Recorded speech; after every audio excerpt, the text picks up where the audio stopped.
Kung hindi, kailangan i-place ko yung reality na wala.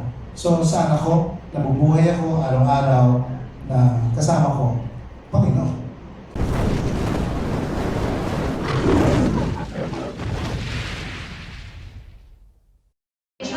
And we will come to you with a microphone. Anyone? Yes, mic please. Hi, good afternoon, everyone.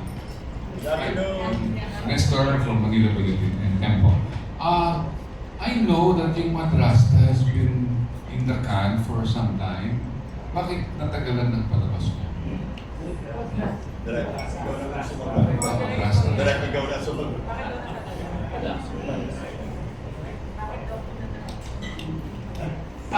Okay. Direct dapat ikaw eh. Pero sa tingin ko, unang-una, di ba inabutan kami ng pandemic? So syempre, hindi kagad napalabas. Tapos sabihin na natin na nung after ng pandemic, syempre nabalitaan naman natin talaga na medyo ayaw ng tao bumalik sa sinihan.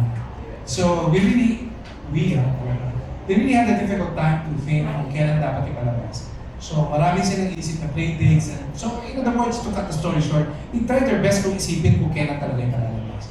So I guess after a while, doon nila naisip na another reason, direct that ikaw na may part nito, technical. So they have to cut because ito, direct gano'ng kahaba ang pelikula. Yung first cut namin was more than 2 2 hours. And nag-viewing kami ni na Kuya Dick, parang nahirapan kami na what to cut or edit out. Yes. Gusto namin yun yung ano. And then, kailangan talaga siya i-cut. Ito 1 hour and 40. So, natagalan yung editing namin and then we decided na sige, parang hindi pa siya panahon na ipalabas dahil nga sa attendance sa mga cinema, very inconsistent after pandemic because people nasanay na sa streaming. What makes you think today is the right time to show Madrasta? So finally, parang nag-regroup kami late last year. Sabi namin, kasi parang, ako naman for one, naniniwala ko kung it's God's perfect time. Sabi ko, laging gano'n naman yan eh. So hindi naman ako nawala ng interest at all. Lahat kami, we remain in contact. So nag-regroup kami. And then we decided on what to do, on how to cut it. And ayun, so may mga play dates supposed to be May, for Mother's Day, June, for June Pride, and then we finally decided on an August play date. When you say regroup, what exactly do you mean? Regroup in the sense that creatively, like kami ng editor, and then T-Rex kasi ito before the project. And then like collaborate na sila with creation, si Rex, kina RJ and Dian. So on the side, syempre, merong mga how to say so iba yung perception namin, yung gusto namin mangyari. So sa kanila iba din. Pero nagkasundo kami on what to do. So it took some time for that. And very happy kami sa nagiging, hindi naman compromise, sa nagiging resulta nung final namin, edit. Did you have to reshoot or No. find it? So assist ito kung ano yung material. I think that was how many years ago? 2021. Okay.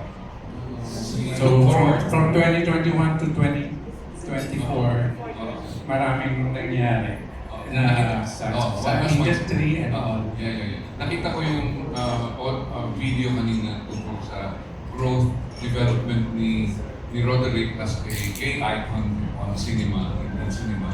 But I think it should have started with High School Circa 65, which was your very first gay role. No, it was not. Hindi rin. Yeah, it was Charot. Charot. It was an independent production. Doon nagsimula Then, actually, hindi din nga doon nakita after that. Kasi doon na nakita ni Mario de los Reyes na gawin yun. But before I did High School Circle 65, meron munang tepok bunot na nakita doon talaga. Kaya ginawa ng High School Circle 65. After that, ginawa ang High School 65.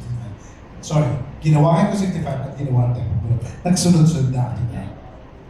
Pero gusto ko lang kasi i-correct because ang notion kasi parang it all started in Regal Films. Eh gusto ko rin magbigyan ng credit ang Seiko. Nagsimula kasi yung box office ko, humility aside, sa Ako si Kiko, Ako si Kika. Then followed by Leroy Sinta. Then wala tayong magagawa, mabilis si Matter. Kinuha nila ako. So pinapirma. So yun na. Nangyari naman ang mga phenomenal films sa Regal Films din. Thank you, thank you. Thank you, Thank you so much, Dennis. sir. We have a next question from our media friends. Anyone can raise their hands. We will come to you with a microphone. Let's please microphone over here on the side. Thank you. Hi, I'm Alan Ignacio of Tribune and the TV show. The first question is for Kuya Roderick. Roderick, why is Woodvasta very important to you? At ito talaga yung nagpili mo comeback sa paggawa ng comedy. Yes, I think ako naman, hindi naman ako rin nagtatago sa iyo, especially sa iyo, Alwin. May mga offers, hindi ba? Alam mo yun. Pero hindi talaga swak. Parang ang feeling ko kasi, kahit na ba sabihin nila na pelikula mo ito, pero ang nangyayari lang doon sa mga in-offer sa akin siguro, parang basta makagawa na lang ng comedy film, may balik lang. But siguro naman alam nila, very particular with the story, kung paano rin gagawin at paano rin present. Maganda ang Mudrasta in the first place, siguro naman, it's self-explanatory. I've never been a Mudrasta. So, first Mudrasta role ito. So, nung i-present sa akin to ni Rex TV, talagang sabi ko, challenging na agad kasi, pero dami kong questions. Paano ka magiging Mudrasta dito? So, binigay yung storyline. Then after that, sabi ko, sige, payag ako gawin ito. Pero gusto ko pa rin makita yung script. Gusto kong makita yung screenplay. Kasi pwede naman maganda ang story, maganda ang storyline, pero hindi naman maganda pagdating sa script. Doon na kami sunod-sunod, proseso na ito nung kinakat ko ng story. Proseso ng pagbabantay na namin, pag-uusap, a series of meetings na ginawa namin ni Direk Julius at ang ating writer na si Johnny Contanos. Per sequence ang pinag-uusapan namin dito sa pelikula. And ito yung pelikula na sabihin na natin na involve ako sa ibang pelikula, pero dito talagang per sequence lumalabas kami ng direct para tapusin yung pelikula. And along the way, habang pinag-uusapan niyo yung pelikula, yun na, nung binanggit na yung mga gustong makasama, I'm free to choose, pwede kung sino gusto mo kasama, ay lalo na ako na-excel dito sa Mudrasta. Maraming factors bakit gusto ko Mudrasta. And I guess I think, and I'm sure, hindi ako nagkamali. Ito yung gusto ko na yung comeback ko mag-comedy. For my second question, kasi aside from being a Woodvasta, yung character mo, kabit ni Tonton Gutierrez. Why siya ang pinili mong leading man? And, sundot na rin, may kissing scene ba kayo? Kasi magkabit-kabit kayo sa movie. Meron, hindi lang ako pumayag. Kasi yung reputation, siyempre pinag-ingat. At ako umaya, gusto mo yun. I mean, kasi wala namang kissing scene. Gusto ko naman manood yung mga bata, di ba? So, gusto ko naman lagi family movie. Si Toto siguro natutuwa ako. Sino yung last na nag-interview sa akin, I think, mga millennials na batang vloggers kanina. And sila mismo, ang tuwa ako, it came from them. Alam niyo po, hindi kami nagulat kung in-interview ko dito. Na sinabi ko sa iyo totoo, hindi po kami nagulat kung bakit si Tonton Gutierrez. Kasi po kahit bata pa kami, inulit-ulit po namin ang wristwatch ng Bala, alam mo kaya. And kinikilig po talaga ako doon. So alam nila na si Tonton, nakasama ko na sa ganitong role. And why Tonton? Unang-una, kalimutan muna natin pagiging kaibigan. Tonton is a good actor. Diba? Hindi naman natin maaalis yun. At yung experience ko sa kanya sa Maalala Mo Kaya, mahirap eh. Sabihin natin sa comedy, pag sinabing comedy, pre, aga mo lang yun. Pero pagdating dito sa ganitong mga scenes, Tonton Gutierrez yun. Malaki kita yun sa pelikula. Kaya nga lagi ko sinasabi, Tonton, hindi mo napanood pa yung buong pelikula. Pero may eksena doon na talagang maraming umiyak sa'yo. Very, very sincere talaga yung eksena yun. So I'm very thankful. In fact, I've been saying that. I'm very grateful na mga kaibigan talaga umuo sa project na ito. Plus, of course, nandiyan pa rin yung magic ni Direk Julius Alfonso. By the way, I want to say, fan ako ng Deadma Walking. Okay, I've been telling him, Direk, nung nakita ko siyang namang Direk, sabi niya sa akin, umindi lang siya. Ako pa nagsabi, Direk, kilala kita! Sabi ko sa kanya, nagkakapan kami. Sabi ko, fan ako ng Deadma Walking. Sabi ko, at naging judge din ako malaki ang puntos ko doon. Talagang gusto ko ang Deadma Walking. For my last question for Mr. Tonton Gutierrez. Last agad? Ano mo nang gusto? Mga ito, legit, diba? Pag tayo, Ton, how do you feel na ikaw favorite leading man ni Roderick Production? First of all, I'm very flattered. Nice! No, but honestly, sabi ko nga, makasama ko lang si Kuya Dick in a movie, kasi nakasama ko siya MMK, only for television. Ito tatatak to, ito tatagal to for ages. I mean, mapapanood to ng mga apo ko, apo ng apo ko.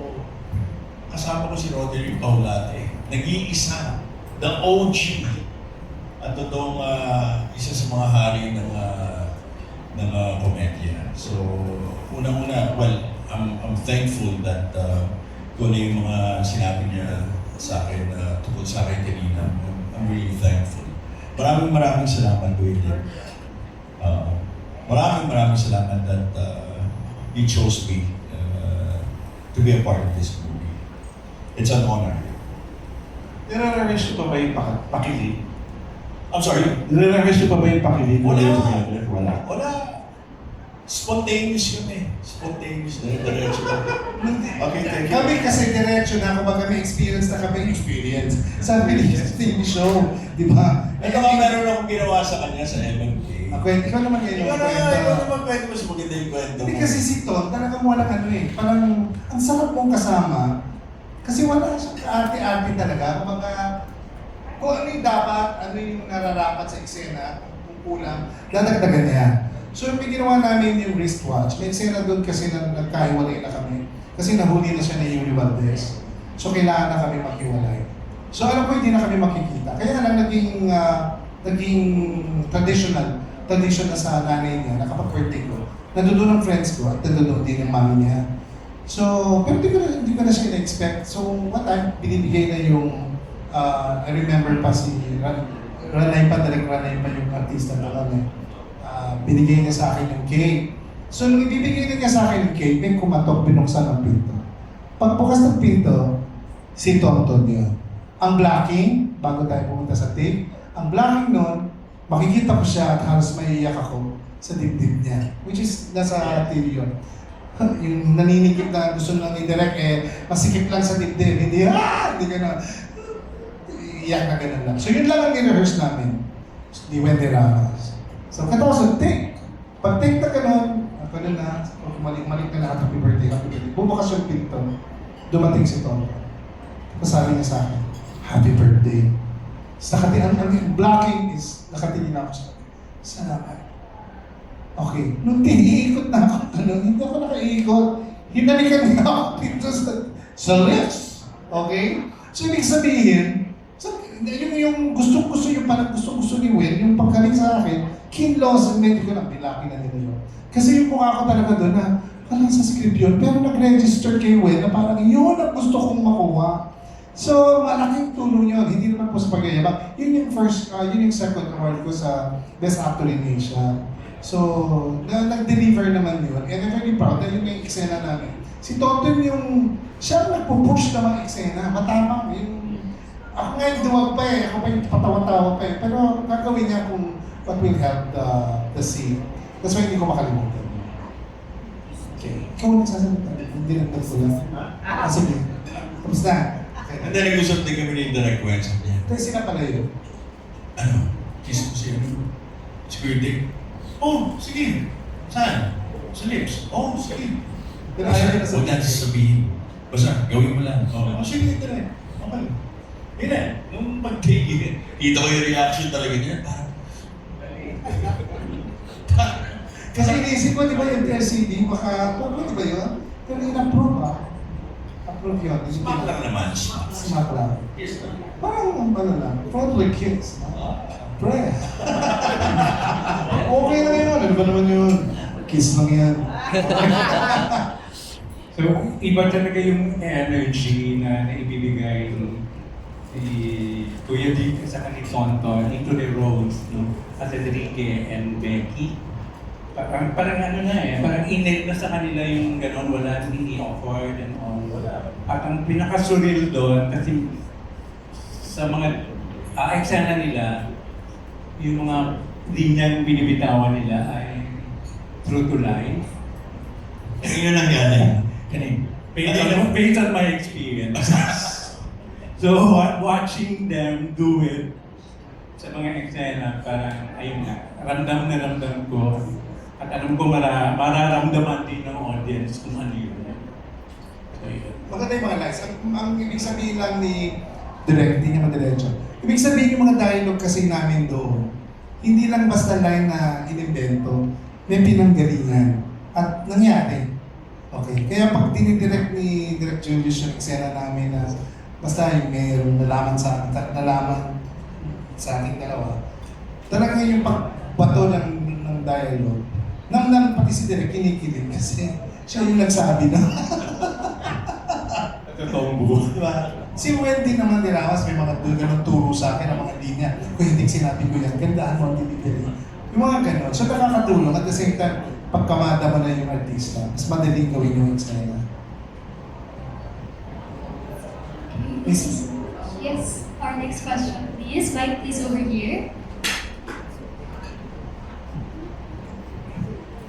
This question po is for Debbie and Sunshine. So, we would like to ask them po if ano yung feeling nyo or naging reaction nyo upon working with the OGs po, with Sir Roderick and all the cast.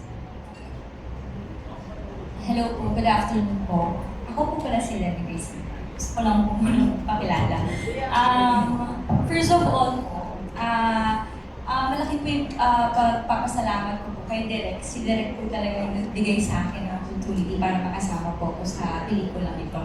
Dahil nakasama ko po siya sa Last Woman Standing with Ate Lynn Rose. Ngayon po, nung in-offer po itong film sa akin, wala po akong idea sa buong cast. So, pero excited ako kasi si Direk magtrabaho. Hindi kita binabola, Direk. Tapos po, nung first day ng shooting din namin, lucky po kasi kami, pandemic. Nakita ko po si Roderick. Hindi ko po alam itong gagawin. Magtago po ako sa kwarto. Pumasok, magkatabi po yung room namin sa hotel. Nung lumabas po ako, nandun na siya sa hallway. Pumasok po ulit ako sa kwarto namin. Yun po yung natatandaan ko. Kasi hindi ko po alam kung paano siya haharapin, kung paano po. Nandun po yung, of course, napapanood ko po siya for me po, parang pagpasok ko sa kwarto, sabi ko, thank you Lord. Malaking bagay po ito na hindi naman po ako Dexter or pero pampasama lang po dito sa pelikulang ito. And very grateful po ako.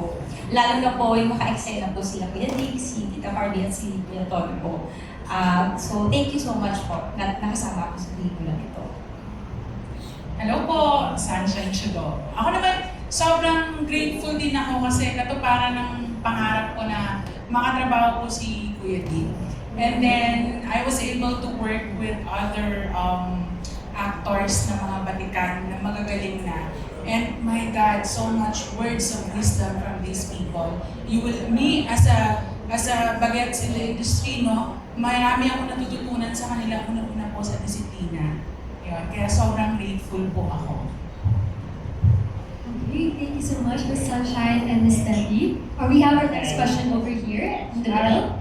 For Kuya Dick, tanong ko Kuya Dick, meron ka ba how do you prepare for a role samantalang ang tagal mo nang ginagawa yung character ng isang bading, di ba? Is there a method na parang mapapaghiwalay mo yung nasa Goyo and Tekla, nasa Tekrang Kabayo, tapos ito ngayon? How did you prepare for your role now na iba naman? Kasi yung lahat ng mga roles mo halos karamihan doon nanonominate ka eh. So ibig sabihin, meron pa rin kaibahan yun sa mga ginagawa mo na iba-iba. Paano mo sila napapag-iba-iba? Largely sa akin, hindi naman kasi ko binibilang yung tagal eh. Kasi naniniwala ko, nakakatulong yung matagal ka na sa industriya. Pero kailangan kasi marunong ka rin mag-adjust, di ba? Sa time, sa pagbabago ng panahon, mga ganun. Ako talaga preparation lang, binabasa ko lang uli yung script. Basa ng basa, hanggang pumasok sa isip ko. Tapos medyo nagno-notes, tinitignan ko anong pwedeng mangyari dito. Yung preparation talaga, gusto ko nang mangyari sa actual, katapos ko basahin yung script. Kasi iba-iba kasi ang requirement ng emotions eh. A very good example, a past movie. Medyo may konti yung In His Father's Eyes, hindi ba? Drama yun. Pero doon naman baliktad. Pinipigil naman yung patawa. Huwag ako masyadong nakakatawa. So may timpla rin na dapat gawin. But I guess kapag nandoon ka na sa set, tapos nandoon na yung director mo, napapaalala. Kasi kailangan din mapaalalahanan eh. Alam ko na yung script, alam ko na yung role ko, alam ko na rin na hahanapin ng tao yung comedy side. Pero pagdating sa emosyon, I need a guide. Diba? Kailangan mo yung director mo na nagsasabi sa'yo, pwede ito yung hindi pa hindi mo pa siya gusto, hindi mo pa siya, may ganun eh, which is yun, I'm very grateful kasi may director akong ganun, na, well actually si direct naman, pati sa past experience niya, talaga naman sa script, diba? Yung nag-aalaga talaga sa script, nag-continuity director din siya. So more or less, napapaalalahan ko, andyan pa sa Derek Arman, na makulit din, di ba? Yung OG, palakpakan naman natin kasi Derek Arman. Yes. Yeah. Di ba palaging Arman, ha? Di ba? OG, ikaw OG talaga. Diyos ko, hindi pa panahon ni Dolphy, andyan ka na. Totoo po yan, di ako nabibiro, makulit siya. Paalala, ito yung sequence na bago nangyari yun. Tama ba? Hindi. Tama ba? Nagagaya ko ba siya? No! Hindi pa yan nangyari. Ganyan yung magsalita. Dapat ito pa lang. Hindi pa siya may gusto dyan. Natuwa pa lang siya dyan. So yung director ko naman, na andun doon na nagagaya siya, pwede, ito yung ganito. You need that as an actor kasi isang bibitaw ka din eh. Sa dami ng iniisip mo sa actor. Alam mo yung role? Yes. Para sa akin, hindi sapat na magaling ka lang. You still need a guidance from your director. Kailangan makikinig ka rin sa director. Kasi napanood ka rin naman nila sa ibang pelikula eh. Pwede rin naman, si Direk pwede naman sabihin sa akin na pwede, nagawa na yata natin yan. So ganun. Malaki ang preparasyon, tulong sa preparasyon ko sa role ng mga kasamahan ko at ng director ko. Malaki ang itutulong nila. Hindi lang ako ito. They have a big contribution. First time ko ma-experience na sa pagdidirect na nagiging yung lead actor talagang very collaborative sa script process pa lang. So it took us mga more than a year para mabuo yung script from its original concept into what na naging shooting script na namin. So lahat ng mga inputs, lahat ng mga sa writers, kay Johnny, kay Kuya Dick, talagang kukulang na lang lahat. Every time na mag-meet kami, pati dialogues ginagawa na namin na. Kaya nabuo yung yung tagline namin na Are you yourself? Yun, dahil doon. So, pandemic time na gano'n, lumalabas kami kahit bagyo. Nagkikita-kita kami face-to-face, hindi na Zoom. So, gano'n. Kaya pagdating sa shooting, himay na yung mga detalye. At thankful naman ako sa lahat, sabi nila, mga OG, si Tonton, si Carmi, si Kuya Dick, and with the help of Direk Arman, na original OG na buo namin yung pelikula ng maayos. At happy kami kahapon kasi nag-technical screening kami for the exhibitors. So, kinakabahan kami lahat. Kasi although na-edit na namin and all, parang first time mapanood on screen. So, kinakabahan ko kung tama ba yung ginawa namin. After viewing namin, very happy kami lahat na nakabuo kami ng magandang pelikula na kahit medyo natagalan ang pag-showing, nandun naman yung sulit naman siya. At ipo-point out ko lang, kasi nung nag-shoot kami, hindi ko naman masyadong nagdedetalye kay Kuya Dick na Kuya Dick, flashback to ha, iba ang dapat na gawin mo. Present time, dapat iba ang gawin mo. So kasi pag nasa shooting na, very overwhelmed na ako to be, napaka-surreal na seeing him, getting my directions and all. Pero nung pinanood na namin kahapon, o ngayon ko lang sabihin, sabi ko, iba talaga si Kuya Dick kasi binigyan ng ibang timpla ang flashback sa present. Yung sense of yung maturity, pati sa delivery, pati sa movement, iba-iba yung ibang dynamics ang binigay niya. Salamat, Kuya. One more question, Kuya Dick. Sa lahat ng mga nagampan ng characters, meron ka bang favorite na matatawag o yung talagang hindi mo makakalimutan as sa gay role, di ba? Na nandiyan sa puso mo, yakap mo siya, hindi mo siya binibitawan kahit kailan. Sa totoo lang, Pilar, sa dami ng nagawa ko, no, siyempre hindi ko pwede sabihin na isa lang o dalawa. Marami naman sila na nasa puso ko. Pag binanggit mo, isa-isa, gusto mo sabihin ko yung parang mistake, sabihin ko yung Delta si Lolo, madaling sabihin ko yung mga favorite. Pero aminin ko, sa ngayon, malaki ang weight at malaki ang tama sa puso ko ang pelikulang Madrasta. Siya ngayon talaga masasabi kong favorite kong pelikula. Pag napanood nyo, malalaman nyo bakit. Thank you and congrats. Thank you. Jerry Bronbella. For Carmi naman, ang tagal din ang naging magkaibigan, magkatrabaho ni Kuya Dick sa The Night with Dick and Carmi, abangan ng susunod na kabanata. Kumusta yung pagkakilala mo sa kanya bilang kaibigan at katrabaho all these years? Yung personal at saka yung professional. Nakakatuwa yan si Roderick kasi yung pag-off cam yan, parati siyang tatakot. Masakit ang mata, masakit ang ulo, masakit ang ngipin, hindi ko na kaya.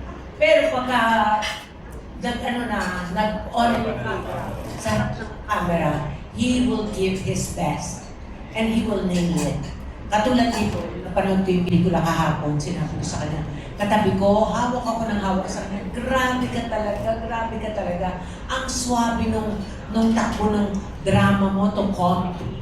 Napakagaling talaga. Pero ako, sa Tonight with Dick and Carmi, syempre, magkaiba yun kasi mas nakafocus ako dun sa dancing, ano yung susuot ko and everything. Pero syempre hanga ako sa kanya dahil talaga namang iconic aside from many hits. At saka ang galing-galing niya talagang sumayaw, kumanta and everything. Pero dito, medyo na-challenge ako dahil yung role na nabigay sa akin as his best friend. So parang medyo nako-conscious ako kasi alam naman natin pagdating ng gay roles, talaga naman si Dick talagang he nailed it. And sinasabi ko, Dick, okay na ba yung acting ko? Mga ganun. But ang seryoso. Alam niyo yung, di ba yung mga totoong comedians talagang they are so serious in person. So parang nako-conscious ako. Direct, okay na ba? Tapos tinitignan ko parati kung ano yung reaction niya. So dito, kahapon nakita ko na okay naman, na masaya naman, na ayun, oo, na hindi ko naman ikinasira yung pelikula sa performance. Yun lang po. Pero meron naman na rin kayo kumbagang chemistry. Built-in na rin. Oo. Pero this is a different role for me. Hindi ko lang pwedeng sabihin kasi yung totoong role mo, no? Pero iba kasi, nakakatuwa yung performance talaga ni Carmi dito eh. Yung, basta mystery kasi yun eh. So doon na lang yung mapapanood. Pero yung kahapon na napanood namin, parang, siyempre iba yung take at iba yung napapanood mo na sila Jenny. Parang, nakakatawa talaga si Carmi. At si Carmi naman, di ba? Kasi basta, sinabi ko sa kanya, pati yung boses, parang, di ba ginawa niya lahat? Sabi ko, ganda ng ginawa mo. Si Carmi kasi, try na natin naman sa comedy, di ba? Nagagawa niya ng iba't ibang texture. Hindi dahil sa kaibigan ko, texture yung character niya. Pero dito, parang natutuwa ako kasi yung binigay na role sa kanya, meron siyang dapat sundan. At tingin ko nagawa niya at nasundan niya yun. And aside from that, okay, yun yung sa performance. Pero as a friend naman, I'm very grateful na naging kaibigan ko si Carmi. Kasi napaka-supportive ni Carmi. At saka, ang dami niyang ginawa for this film na dito na sa ating program na hindi niya ako pinabayaan. Kaya, from my heart, ibang pasasalamat ko kay Carmen as a friend. Carms, iba ka. Maraming salamat sa iyo. Love you, Carmen. Last question ko naman for Tonto. Sa totoong buhay ba, meron ng baling na nagmahal sa iyo katulad ng pagmamahal ng character ng Mudrasta? At meron ka That's ng true. baling na, kumbaga, minahal mo rin naman in a certain way. Katulad ikaw, Jenny. Si Alan, mahal. Si Gordy, mahal ko. Yun nga yung ano eh, may dialogue nga ako dun eh. Sasabihin mo na ba? Doon nga kita hinangaan actually yung gusto niyang sabihin.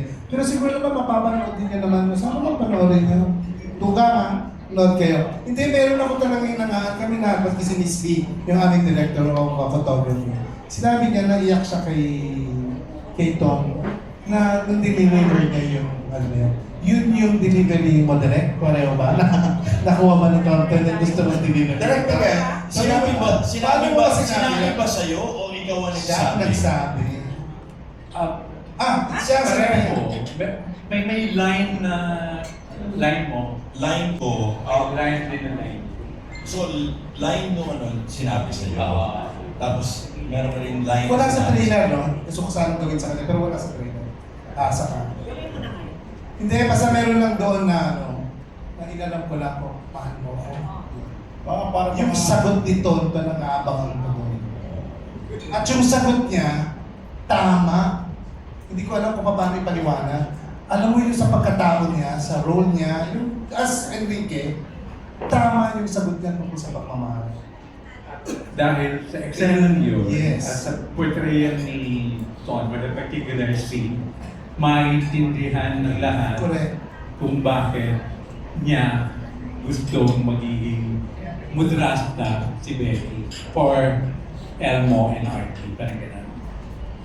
Tinatanong ako lagi ni Kuya Dick, malinaw ba? Kung talagang Concern ko talaga yun. Direct kung bakit. Siguro niyo ba na tama akong mag-Mudrasta? Paliwanag ba ng pelikula bakit ako mag-Mudrasta? dahil sa eksena with Tonton, Yun na yun. maintindihan. Yun na yun. Sinagot na ni Tonton sa pelikula. Kahit hindi na sinabi. Italaga Na yun. ayoko sabihin. Magkakaawa nga ng line na yun. Thank you, Sir Jerry. Next question po over there. Hi po, good afternoon. I'm Janice from Bulgar. My question is for Kuya Dick muna po. Kuya Dick, kasi kanina dun sa pinakwento ni Sir Tonton na yung kissing scene nyo sa MMK, parang hindi mo alam. So si Direk Wen lang, the late Direk Wen Narawas lang ang nagsabi sa kanya without telling you. Kung sakali ba na nalaman mo, Kuya Dick, papayag ka? Janice, istorya ko sa iyo yung totoong nangyari. Taga. Doon kami kinabahan. Sumalangit tawa kasi gusto ko totoo ang sasabihin ko. Kaya nga binulungan si Tonton dahil lagi ko sinasabi sa mga pelikula ko noon, no kissing scene.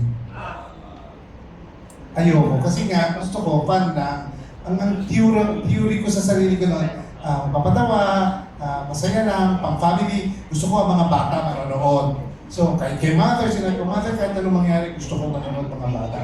Kasi yun ang market ko, yun ang gusto kong kunin na market ko. Kaya wala talaga.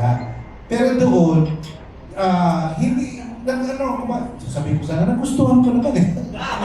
Hindi yan ang ibig ko sabihin. Ang ibig sabihin, nagustuhan ko yung eksena. Kasi nung pinapakita na ni, tina-justify ni Wen, tama eh. Tama yung pain eh. Tama yung, akala ko hindi na kita makikita. Yung emotion sa hindi, akala ko hindi mo siya makikita. Mahal mo siya, kita mo. Puro yan yung mga binigay sa akin ni Wen nun eh. Kaya dapat po, hindi mo na nga napansin yung halik eh. Yung hagulgol sa dibdib ni Tonton, kailangan masikip na masikip ko yun. Sige. Kaya yun ang totoo, kaya binigla. Pero sino, paano ka naman magagalit o may inis nun? Tonton Gutierrez yun, no? Hindi ka mo. Kaya okay lang sa akin. Ton, kung gusto mong ulitin ko sa pelikula yun, hindi ako sasamahan doon. Sana pala. Ay, correct. Joke lang yun din. So until now, Kuya Dick, hindi ka pa rin ready sa mga ganong kissing scene sa movie? Ang feeling ko kasi, pag may kissing scene, talagang seryosong pelikula na. Parang ganun. So, kasi nagko-comedy pa, may comedy, may gano'n. Parang gusto ko pa rin, mag-stick sa comedy at the same time. Serious yung, let's say, yung tema. Pero gusto ko pa rin maraming makapanood. Parang, ewan ko lang ha, pero sa napag-uusapan namin, pwede naman gano'n lang naman to, di ba? Parang na-express naman yung kinilig din naman, ando doon pa. Pero talaga mararamdaman yung dito yung pagmamahal ko at namin dalawa sa isa't isa. I think sapat na yung mararamdaman ng tao. Kasi kahapon, kami, ramdam na ramdam nila na yung, hindi naman nila hinanap na yung parang, yung yakap nga lang daw, sabi ng girl from the SM group, sila rin yung sabi mo, ang sakit, yun, sakit lang. Kahit naman yun, sa Sakit. Hindi mo na kailangan sabihin. Sakit. And Kuya Dick, syempre sa maraming, nung panahon mo, pag sinabing gay role, talagang sa'yo nakatatak yun at ikaw lang stand out sa ganong role. Ngayon marami nang gumagawa ng mga gay roles. Sa present generation po ng mga comedy, actors, sino po yung napanood mo na bumilib ka at sabi mo pwedeng sumunod sa yapak mo? Kasi napag-usapan na namin yan lagi. Tsaka kahit ni Vilma, kung si Vilma naalala mo ba, siya yung kausap ko tungkol dyan. Siya mismo kasi parang, ano sa tingin mo? Parang hindi ko kasi masabi, kasi iba-iba yung mga tinahak namin. Kumbaga, katulad na sinagot ko kanina sa vlogger na kung lahat naman kayo nakasama ko ng 80s, di ba? So nakita niyo naman na ang pelikula ng Regal noon, every 3 months nagpapalabas ako ng pelikula after 4, di ba? Tapos ganda, di ba? Max office naman siya. Ngayon parang nangyayari, di ba, yearly na ang pagpapalabas o paggawa ng pelikula. So, hindi ko masabi kung sino talaga yung tumatahak ng gano'n dahil iba-iba ang style, iba-iba ang brand, iba-iba ang brand of comedy. So, nahihirapan ako, kaya lagi ko sinasagot, hindi naman sa pagiging safe. Sabi ko, maraming magagaling na comedy actors o maraming gustong maging komedyante. Pero nahihirapan ako, to be honest, nahihirapan ako isipin na sino ba talaga yung susunod na pareho kami ng steps o yung journey na tinahak sa show business. Parang iba eh. Oo, lahat kami ngayon nagpapatawa, pero iba-iba yung mga pinagdaanan namin. Katulad ni Vice, di ba, magaling siya. It's his time. Talagang siya naman yung sa comedy ngayon. Pero iba yung journey na dinaanan niya. Kung saan start siya sa stand-up comedy. Tutuwa nga ako kasi naging ang tawag doon sa MTV, nakasama ko na rin siya. Naging, yung nagpapatawa sa audience pag break time. Doon ko siya nakilala. Kasama na kami sa concert. Nag-front act siya kay July, kasama ko sa concert. Iba yung tinahak niya eh. So iba rin ako. Kaya hindi ko masabi kung ano talaga yung susunod. Maraming pwedeng sumunod sa akin o maraming mas magaling pa sa akin. Hindi naman pwedeng ako lang ang magaling dito. Pwedeng Kaya lang, hindi ko alam kung sino ba. Kasi marami namang mga potensyal na aktor na maaaring sabihin natin hindi lang nabibigyan ng oportunidad na maging komedyante. Marami magagaling nakikita ko. Pero hindi sila nagagamit, hindi pa sila nare-discover. So right now, sabihin natin, kilala natin kung sino talaga yung rumarampa talaga sa comedy. Diba? Nandiyan dyan si Vice, nasa comedy na. Sino ba may ibang comedy? Quick Panes. Christian. Yun, marami naman nagtatry sa comedy. And magagaling sila lahat eh. Kasi alam mo na, ayun pala Janice, mga kaibigan ko naman kayo. Sa tingin ko, hindi lang talaga, hindi lang basta galing dito sa showbiz eh. Hindi lang, I think marami magagaling pero hindi lang talaga nabibigyan ng break. Kaya ayoko sabihin na, ikaw ang the best. Ikaw ang the best. Pwede ko sabihin na, ikaw ang the best, pero ikaw ang nabigyan ng chance. Pwede ko sabihin na, ikaw ang pinakamagaling, pero ikaw ang ginusto ng tao. So, mahirap talagang sabihin. So, I would like to think, na may kanya-kanya kaming journey. Meron kanya-kanya kaming style kung paano umabot sa dapat tinatalagihan. Eh, sino na lang po yung gusto mong maka-showdown sa comedy? Ayun, makakulab. Collab. Okay, collab. Kasi showdown, parang, gusto ko ba makipag-showdown? Kailangan ko ba magkawin nyo? Parang, hindi naman showdown. Kakulab, kahit sino. kung ano yung maganda. Ako lagi ko sinasabi na masyado akong conscious sa script. Masyado akong conscious sa istorya. Ayoko yung gagawin lang ni Direk Julius na basta lang patawanin niya lang yung tao, okay na. Hindi ako pwede sa ganun. Bigyan mo ng, lagi ko sinasabi, gawa mo na kayo ng magandang storya. Kahit sa TV, kahit sa mga alaala, maski kung nandiyan pa yung mga tao dating nandiyan pa sila, yung mga grupo nila, lagi ko sinasabi, gawa mo na kayo ng storya maganda. Saka natin lagyan ng katatawanan sa loob. Mas mahirap kasi yung iniisip nyo na lahat yung nakakatawan tapos walang laman yung storya. So gawa mo na kayo. Pag nakita ko na gustuhan ko yung storya na ibibigay nyo sa akin, doon na natin gawa ng bawat segment na nakakatawa. Para at least, ano man ang mangyari, uuwi ang tao na hindi naiinis sa atin na, oo, nagtawa kami, pero ano bang ginawa nila sa pelikula? Ano bang ibig sabihin nun? Ano nangyari? Pero natawa ako, pero ano nangyari? Parang ganun. Ayoko nun. Kaya kung sino man ang makakakulag ko o makakasama ko, well, of course, I have so much respect for our actors. Basta makasundo sa script, maganda. Baka hindi naman showdown, collaboration siguro. Yes, collaboration. Diba siya kung showdown, ano yan, pabonggahan, kanstaran, parang we're done na siguro sa industry, hindi na natin kailangan ng ganun. Siguro more on collaboration creatively. Diba? Kung magkaiba man ang branding ng comedy na pinagsama, na because of a good script, it will work. Yes. Pero kung ang nasa isip natin, pabonggahan, kung sino mas nakakatawa, sino mas popular, sino kakagatin ng masa, I think we're done with that. The collaboration is the real deal. Collaboration na walang apakan, walang pabonggahan, Actually, walang kaligtaan. Walang compare. Kasi may kanya-kanyang talent, may kanya-kanyang galing. Kung may magandang material, why not? Di ba? Parang ako, nakikita ko parang ito.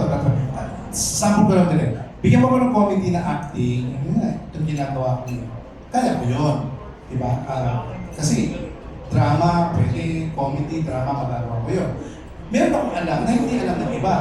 Diba? Pero may alam din ng iba na hindi ko kaya. Yun eh. Parang halimbawa, ito na lang, si Carly, kabisado niya ako. Pag sinabi niya, nagka-concert tayo. Oh. Ano sagot kay Carly? Ayoko, tatakot akong kumanta. Pero kumakanta ako.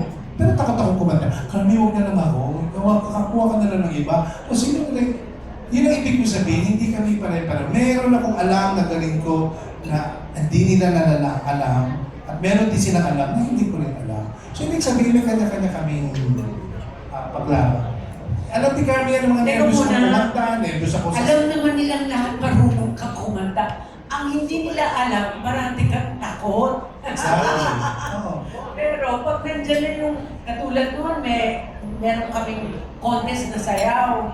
Sabi niya, masakit ang ulo ko and everything. Baka hindi ako maka-follow dun sa steps. Awa na Diyos, siya nag-win ng 1 million. Parati siya may excuse na, ako hindi ko kaya yan, ako ganito, masakit ang ngipin ko, ang ulo ko and everything. But of course, alam natin lahat na ang galing niyang kumanta at kaya niyang mag-concert. Kaya lang, ang hindi yung alam, parati siyang may excuse sa akin. Seryoso. Ito lang yun, parang he's a very humble person. Sobra, in real life. Very humble. Very loving. Well, just very listening to him now, ang dami kong natututunan. Kung paano niya pinapadaan muna yung script. Kaya pala, ang hirap tawagan ito. Pag sinabi mo, uy, hindi ko kumukuha sa atin, ganito, ganyan. Mga 1 year bago sumagot. Kasi talaga palang pinoproseso niya muna kung maibibigay niya yung best. Yung pala yun. Now I understand. Inukonsulta mo na kami. Ayan, last question na lang po. Ayan, Kuya Dick, upon playing the role of Modrasta in the movie, ano po yung lesson na na-impart sa'yo nitong pelikula? And na-influence ka ba na parang in real life, magkaroon ka rin ng sariling family mo na aalagaan mo, na gusto mong makasama for the rest of your life? Honestly, Janice, noon, nasagot ko yan, noon gusto ko. kumbaga, nangarap. Parang siguro man lahat naman siguro nangarap na yung iba makapag-asawa, yung iba may makasama, yung iba may maging partner. Pero sa ngayon kasi parang pwede pa ba? Parang ayoko lang isipin. Although aaminin ko sa inyo, parang kanta yung sasabihin ko, there are nights. Anong kanta? There are nights when I can help but cry. Meron ako, di ba? Alwin, meron akong ganun. Yung tao lang, no? Minsan tutulog ka, nag-iisa ka. Buti na lang yung mga apo ko ngayon, katabi ko. Nagsabihin, dapat pa nag-asawa ka? Dapat pa, parang may man lang katabi ko. Wala man lang nakakalam na may migraine ako ngayon. Wala man lang nakakalam na may ganito ako. Buti pa si Carly, inaalam, pag pagkasama niyo sa shooting, may migraine ka, namumula mata mo. Pero pag uwi mo, wala na, mag-isa ka. Oo, totoo yun. Naisip ko yung Janice. Parang nahirapan ako Janice sa tanong mo.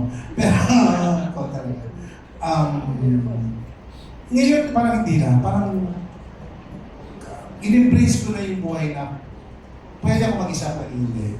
Sana, kung may ibibigay, oo, mas masarap talaga may kasama. Kasi lalo minsan may lagnat ka, di ba? Tapos, tatawag ka pa din na, tagal-tagal umakyat, di nila na, ilalagnat na ako. Ang hirap, tapos naisip mo yung nanay mo na, nandito nanay ko, hindi ako magiging ganito. Sa edad kong ito meron pa rin yan.